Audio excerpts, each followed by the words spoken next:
ভিসার সংখ্যা বেড়েছে এটা যেমন সত্য, আবার আবেদন আগের থেকে অনেকটাই বেড়ে গিয়েছে। যেহেতু এটা পাবলিকলি প্রকাশ করেছে, যার ফলে আবেদনের সংখ্যাও বেড়ে গেছে। সে তুলনায় অ্যাপয়েন্টমেন্ট আগের মতো আর পাওয়া যাচ্ছে না। আসসালামু আলাইকুম ভিউয়ার্স, আশা করি সবাই ভালো আছেন। আজকে আমরা চলে এসেছি ইন্ডিয়ান ভিসা সম্পর্কিত নতুন কিছু আপডেট তথ্য নিয়ে। তার আগেই একটি দুঃখের সংবাদ দিয়ে দিচ্ছি।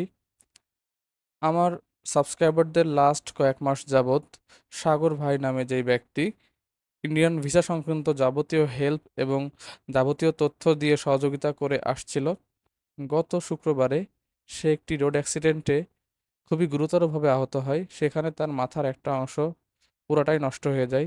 পরবর্তীতে তাকে ঢাকাতে আয়েশা মেমোরিয়াল ফাউন্ডেশন নামে একটি বেসরকারি হসপিটালে নেওয়া আসা হয়। সেখান থেকে তাকে পরবর্তীতে ঢাকা মেডিকেলে পাঠানো হয়। সেখানে চিকিৎসারত অবস্থায় গতকাল রাত্রে, অর্থাৎ 20 তারিখ দিবাগত রাত্রে সে মৃত্যুবরণ করে। আসলে বিষয়টা খুবই দুঃখজনক এবং খুবই কষ্টদায়ক। তার পরিবারের লোকজন এখন খুবই হতাশার ভিতরে আছে। আমি নিউজটা তার কলিগের মাধ্যমে জেনেছি। আপনারা সবাই তার জন্য দোয়া করবেন। আর আরেকটি বিষয়, জন্ম মৃত্যু সবকিছুই আল্লাহ তাআলার হাতে। সবারই রিজিকে নির্দিষ্ট পরিমাণ সময় লেখা থাকে, যার ফলে তার বেশি কেউই বাঁচতে পারবে না, সেটা আমিও না, আপনিও না। বিষয়টা খুবই হৃদয় বিদারক। আপনারা যারা তার মাধ্যমে কাজ করেছিলেন অথবা কাজ করতে চাচ্ছিলেন অথবা কাজ চলমান ছিল, তাদের উদ্দেশ্যে বলে রাখবো, আপনারা সবাই তার জন্য দোয়া করবেন।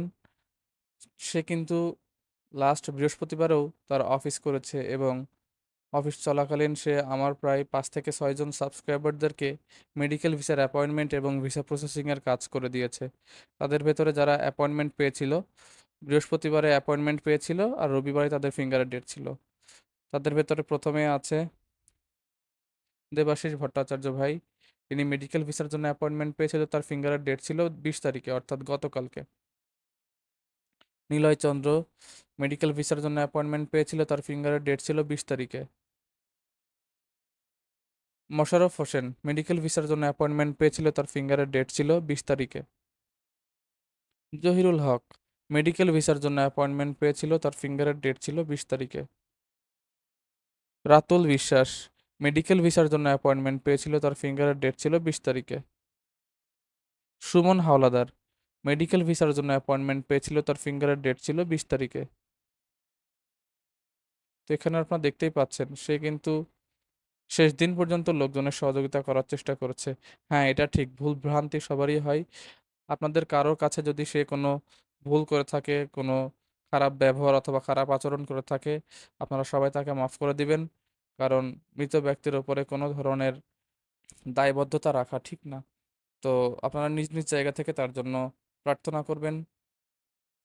এখন আসেন মেইন টপিকে। ভিসার কি অবস্থা? ভিসার এই মুহূর্তে রেশিও খুব একটা ভালো না, তবে আশা করা যাচ্ছে খুব দ্রুত ভালো হয়ে যাবে এবং আগামী মাস থেকে ট্যুরিস্ট ভিসা হওয়ার একটি বড় সম্ভাবনা আছে। মেডিকেল ভিসাতে মোটামুটি ভালোই হচ্ছে।